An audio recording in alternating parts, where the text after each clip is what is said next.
For the last few weeks, the number one trade target on the New York Knicks list has been Bruce Brown. However, after a meeting between Leon Rose and Rich Paul on Friday, it seems that the New York Knicks have now changed their trade targets again. And now it seems Bruce Brown is a plan B or C option. So the question becomes, who's plan A? We're going to break down this report and so much more today. If you're not already subscribed to the channel, go ahead and hit that subscribe button now and make sure you have notifications turned on so you don't miss a second of the new content. And now, let's get started. The Knicks have changed their trade plans again. If you remember a few weeks ago, it seemed like everything was clear and we knew the trade targets the Knicks were going to go after. And then Indiana traded Bruce Brown to the Raptors. Once that happened, it was like instantly the Knicks changed their trade targets all the way to Bruce Brown. And now, after a meeting between Leon Rose and Rich Paul on Friday, where it was a positive meeting that cleared the air and resolved all the remaining issues between Klutch Sports and the Knicks, it now seems the New York Knicks are now changing their trade targets again and looking at bigger trade targets other than Bruce Brown. Let's break down this new report from Matt Moore of Action Network. According to Bleacher Report, if the Knicks do make a deal, fans appear to be better off assuming it won't be for current Toronto Raptor, Bruce Brown. While Brown's propensity to be a difference maker on both sides of the ball makes him a seemingly perfect fit for a Tom Thibodeau setup, a report from Matt Moore of Action Network hints that the team is searching for upgrades elsewhere. Per Matt Moore, he states the following: the Knicks continue to be mentioned as a potential landing spot for Bruce Brown, but New York has been seeking bigger deals. Brown might wind up being the plan B or C option for the Knicks, an outside source suggested. Shout out to Matt Moore from Action Network for giving us this update on the New York Knicks and how their trade targets have now changed. And it's very clear. It's not a surprise. A meeting between Rich Paul and Leon Rose happened. The number one target for the Knicks at some point has been Bruce Brown. And now, after a meeting, magically, Bruce Brown has now been pushed to the B or C option in a potential trade for the Knicks.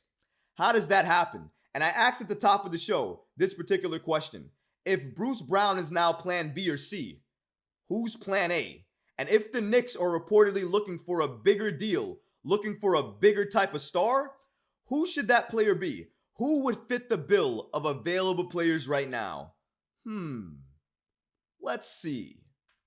Oh yeah, my favorite player available right now, DeJounte Murray. And again, you can go ahead and add AJ Griffin to the mix as well too. Why add AJ? Because he's having a down year, number one. He has a lot of potential, number two. And he fits perfectly into the Obi Toppin trade exception. So that's a couple of reasons why AJ Griffin should also be targeted by the New York Knicks. They've also been reports out there indicating that the Knicks have interest in trading for AJ Griffin alongside DeJounte Murray. So let's get that straight as well too. But DeJounte Murray fits that bill. Again, going back to what Matt Moore stated here, New York has been seeking bigger deals.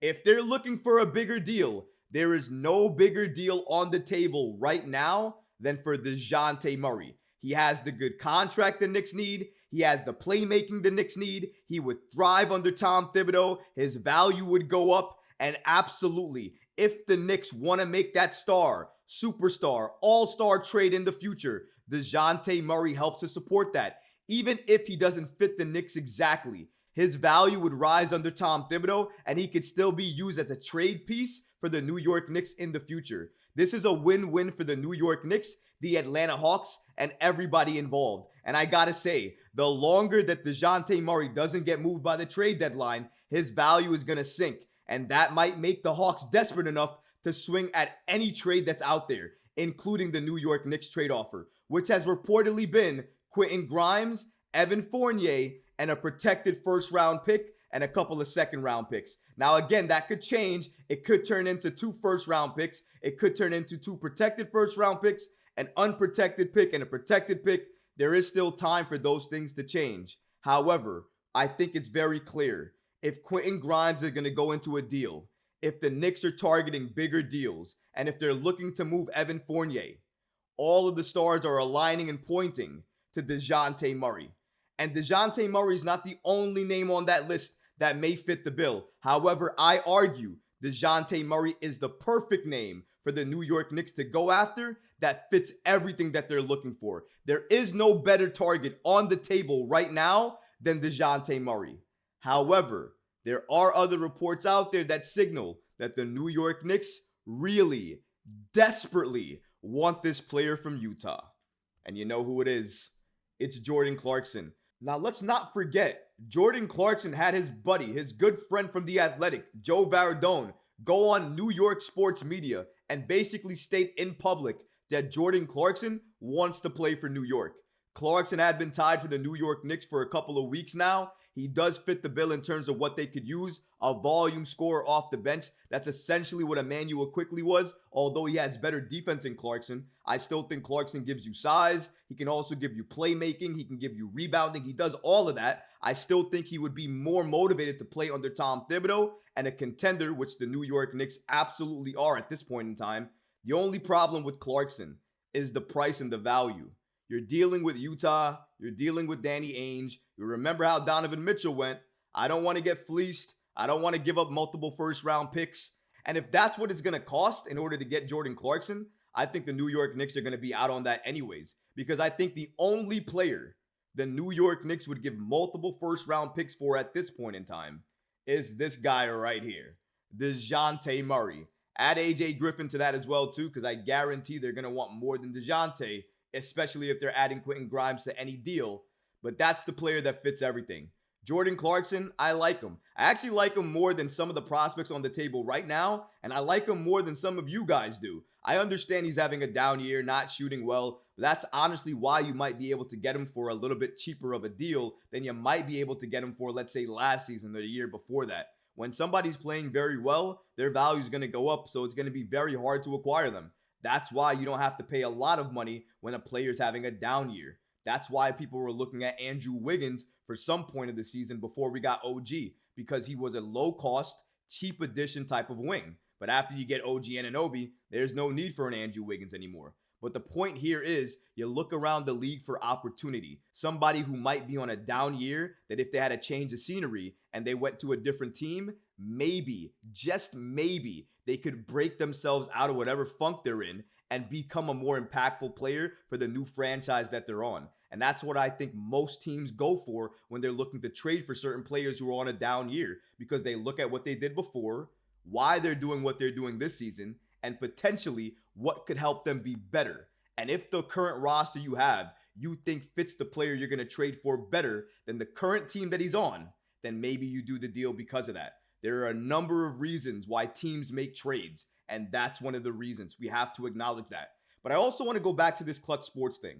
Again, it is no surprise that after this meeting, there have been a number of reports suggesting that a lot of Klutch clients have now been linked to the New York Knicks in potential trades. I want to go to my guy Steph Bondy, an NBA insider for the New York Post, who reported the following. He noted that the reasons for the impasse between Klutch and the New York Knicks were unclear, but it's worth noting that the Knicks are heavily associated with CAA, a rival agency of Klutch. And according to Bondy, a source stated that the beef between Rich Paul and Leon Rose had nothing to do with Paul's long ago partnership with Rose when they were both agents at CAA. Still, with the trade deadline approaching, the Knicks have been linked to two Klutch clients, DeJounte Murray and Portland's Malcolm Brogdon. You want more fuel to this fire? Check out my guy Kurt Halen, an NBA insider with NBA on NBC.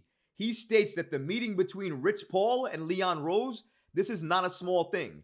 It opens up some possibilities at this trade deadline. Notice the name he mentions. Klutch represents DeJounte Murray and beyond. Here's my thing. Why mention DeJounte Murray?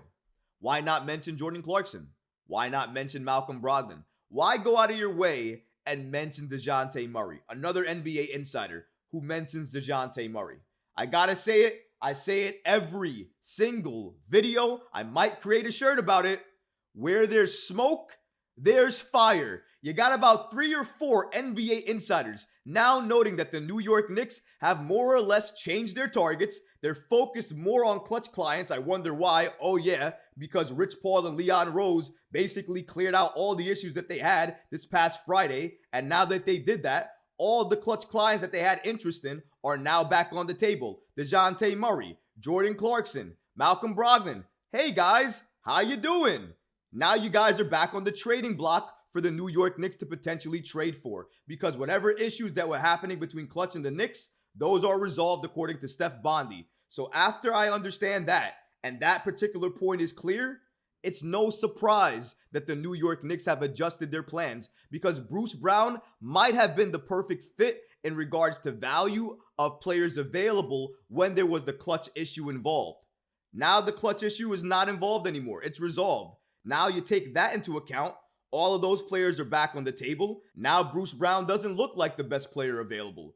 Now the best player available looks like DeJounte Murray. Maybe it looks like Jordan Clarkson. Maybe it looks like Malcolm Brogdon. But I think one thing is very clear here.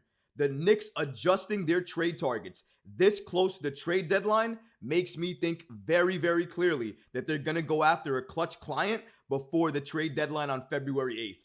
Who that player is, I don't know, but it has to be among three players: DeJounte Murray, Malcolm Brogdon, or Jordan Clarkson. For me, those are the top three players the New York Knicks likely are going to go after. This meeting between Leon Rose and Rich Paul was not a small thing. It's significant. Almost each and every insider I mentioned on this show today has mentioned DeJounte Murray's name, potentially the New York Knicks trading for him, and the fact that Matt Moore from Action Network again stated that the New York Knicks are seeking bigger deals. It goes to beg the question again, who's plan A? In my opinion, plan A is very simple.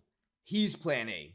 DeJounte Murray. If you can't get him, maybe plan B is Bruce Brown, maybe plan B is Jordan Clarkson, maybe plan B is Malcolm Brogdon. One of those players. Something is going on, a change is coming, a trade is going down. The Knicks are going to target another player. They're likely going to trade Evan Fournier, Quentin Grimes, and some draft capital to go after a big name that's available on the board right now that they can add to the roster. In my opinion, I think that player is going to be DeJounte Murray, but it wouldn't surprise me if they went after Jordan Clarkson or maybe Malcolm Brogdon. It all depends on the value and the price of these players, because Leon Rose, even though he likes all of these players individually, he likes price a lot more. And whoever costs the least that can help this Knicks team now and in the future, that player is going to be a New York Knick come February 8th.